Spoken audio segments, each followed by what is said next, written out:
So we're in Isumi, Chiba for our first workation together. Workation means work and vacation combined.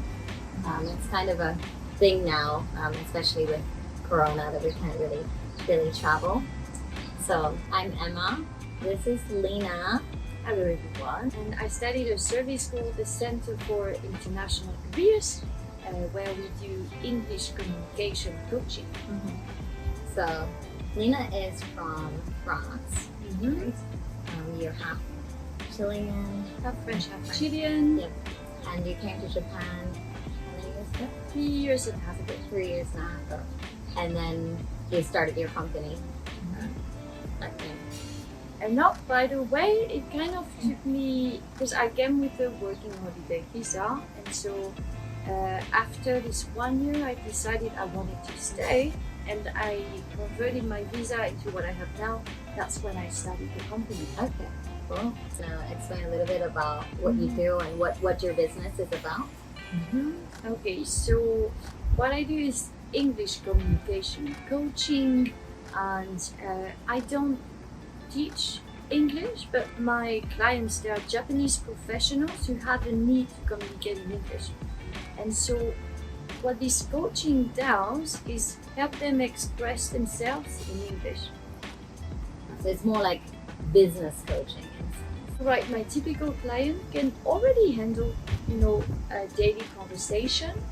So what made you want to start this business? Like what's your background? What's the story behind it? I guess it's about chance in a way, right? That I found myself in Japan doing this. So after graduating from university, I had a couple of jobs. I worked in development, then I worked in commodity trading. Then I decided to come to Japan because I wanted to rediscover, re-experience the country, having grown up a little bit. So you studied in Japan before, right? Exactly. So my first time in Japan was 11 years ago. Okay. When you were in university, you did an exchange program. So you've transitioned from having a corporate job, like 9 to 5, or maybe 9 to 9 job, 9 to 11 job, to becoming your own boss and starting a company in a completely foreign country, right? So what was that like? Terrifying, I think, for sure. But what you gain out of it far outweighs what you lost.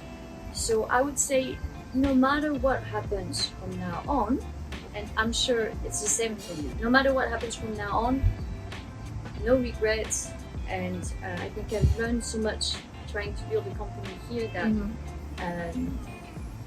now, if this doesn't work, I could probably try something else. Becoming your own boss is quite challenging, like for myself too. You have to do everything. Basically, you have to do everything by yourself, like the kind of things that you never did before. And it can be exhausting. But what do you think are, like, maybe let's say, to name a few, the best part of being an entrepreneur and being your own boss? I'd say for sure the freedom. So the thing is, of course, in a corporate job you can make good money and you have the benefits of it, the stability, you don't work as much.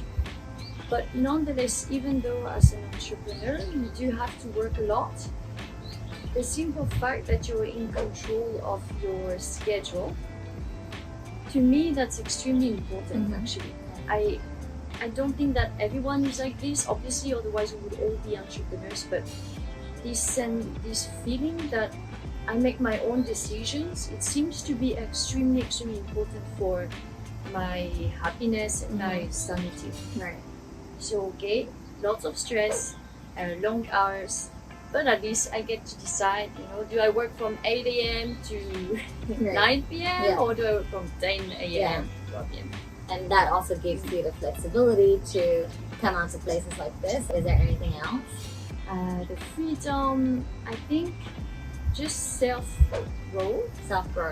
maybe it sounds a bit cliche, but I think it's true. Like, there are a lot of things that you can get away with as an employee.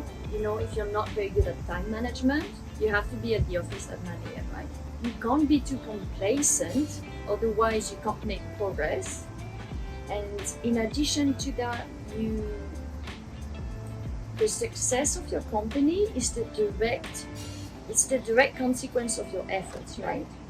And so those little things, like maybe a lack of self-discipline, as an employee you can make do, but it can kill your business, right? And so you're kind of forced to try and look at yourself as objectively as possible and try and fix those things, right? That actually could be disastrous as an entrepreneur. And it's a bit rough maybe, but I found it that I've never learned that much. Right. Just trying to survive. I don't know. Yeah, I completely agree. I think that might be the biggest thing I learned in the last year of my journey. I got to learn myself a lot more. You know, I got to learn my weakness, maybe a little bit of strength, but more weaknesses, and I'm making a conscious effort to improve on my weaknesses. What's like one weakness, one thing that you figured out, okay, I need to work on this? Definitely time management. Like when I was a salary man, I felt like I was working very efficiently. I was doing a lot when I was at work, but actually I realized that when I started tracking my time and tracking the exact tasks that I was doing, maybe half of the day I was spending on communicating with people, and maybe that wasn't always necessary. I wasn't being productive, but I felt productive because I was getting paid, right? Yeah, exactly. Yeah. But when it's your own business, like starting from scratch, I realized how much of those things that I used to do were actually quite a waste of time. So yeah, how about you? Same thing, like time management, it becomes so key, so crucial. And that, like building on what you just said, it's made me realize that I think actually in life, there's no neutral action.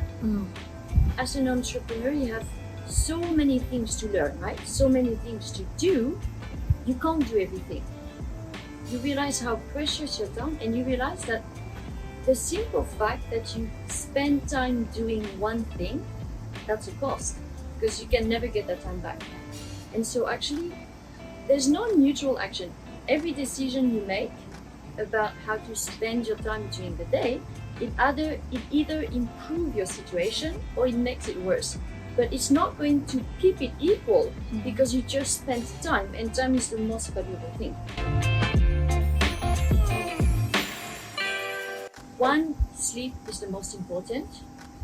If you sleep well, you can get done in 4 hours what might, take you 12 hours otherwise. In particular, for any work that is creative, if you are relaxed, if you kind of like here, right, we're in this place, it's beautiful, just stepping out of your comfort zone and seeing something else, that allows you to have those ideas, right, to find inspiration and to do your work much more efficiently, actually.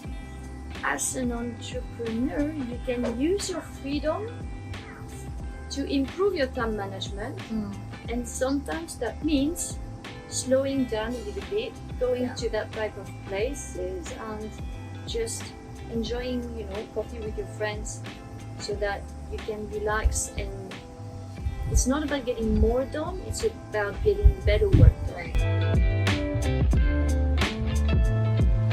Food for thought for anyone who wants to change their lifestyle or is thinking about taking the risk of changing careers. What is one thought, one idea we can share that could help them make that decision? I think for me, networking and having like-minded people around you, like in the same phase of life or a career, is really important, because when you're an entrepreneur, it's very easy to be alone, like literally be alone and feel alone, because you're no longer working in an office with like 100 other people. In the beginning, I went to a bunch of networking events for startups and tech and that kind of stuff to meet new people who were already ahead of me in this journey. And those people have helped me so much because we feel like, you know, as entrepreneurs, we should really support each other, right? And like we want to teach them like the things that we learned in the last year so that they don't make the same mistake. I mean, I'm still starting out, so I'm not in a position to really say that. But yeah, like I think surrounding yourself with people like that is really important. It can be hard to put in words what you're going through when you're trying to share it with people who are not going through it, right? So my goal is to explore more of Japan. I mean, I'm Japanese, but I realized I've been traveling all over the world, but not so much in Japan. And like even this place, Isumi, is my first time to visit. And yeah, but at the same time, I can't afford to be vacationing all the time. So instead, I want to stay in a new place for like a week, work mostly during the weekdays, and then explore the area on the weekends or whenever I find time. So yeah, so this is kind of like my first trial doing this with friends, not just Lina, but a few other people. Yeah, so I'm really looking forward to that, and hopefully, I don't know, I can share more tips around workation once I gain more experience myself. Yeah, we're learning, right? We're learning about the ins and outs of it. Yeah. But for sure, it's all about being productive, and I think just being surrounded by nature, I think that just helps you focus, right? Yeah. That's Okay. great. Great. Thank you for the coffee chat, Lina. Thank you so much for the coffee and the chat. Okay. That was useful. Bye.